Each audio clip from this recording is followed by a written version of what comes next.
మహాకుంభమేళా చివరి దశకు చేరుకుంది. ఇక 2 రోజులే మిగిలి ఉంది. గత నెల 13న ప్రారంభమైన మహాకుంభమేళా ఎల్లుండి శివరాత్రితో ముగుస్తుంది.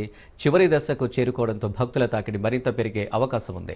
ఈ 2 రోజుల్లో ఇంకా 2 కోట్ల మంది భక్తులు పుణ్యస్నానాలు చేయవచ్చని అధికారులు అంచనా వేస్తున్నారు. చివరి రోజు శివరాత్రి పర్వదినం సందర్భంగా మరింత ఎక్కువ మంది పుణ్యస్నానాలు ఆచరించే అవకాశం ఉన్నట్లు తెలుస్తుంది. మరోవైపు మేళాను 2 రోజులు పెంచే అవకాశం ఉన్నట్లు జోరుగా ప్రచారం జరిగింది. అయితే దీనిపై అధికారిక ప్రకటన వెలువడలేదు.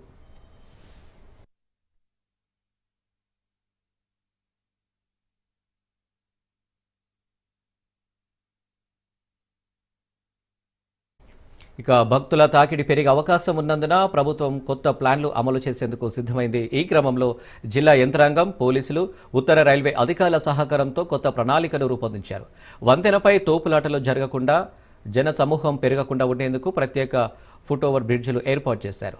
ఒకే చోట రద్దీని నివారించడానికి వివిధ మార్గాల్లో ప్రయాణించే ప్రయాణికులకు ప్రత్యేక హోల్డింగ్లు పెట్టారు.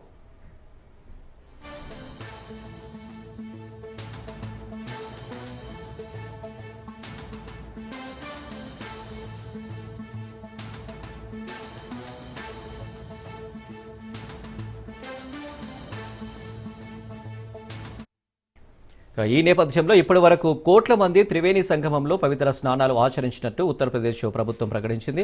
World population review, view research సంస్థలు వెల్లడించిన వివరాల ప్రకారం భారతదేశ జనాభా సుమారు 143 కోట్లు కాగా అందులో 110 కోట్ల మంది సనాతన ధర్మాన్ని ఆచరిస్తున్నారని తెలిపింది. భూటాన్ రాజు జిగ్మే ఖేసర్ నంగ్వేల్ వాంగ్చుక్తో సహా 73 దేశాల దౌత్యవేత్తలు పవిత్ర స్నానం ఆచరించారు.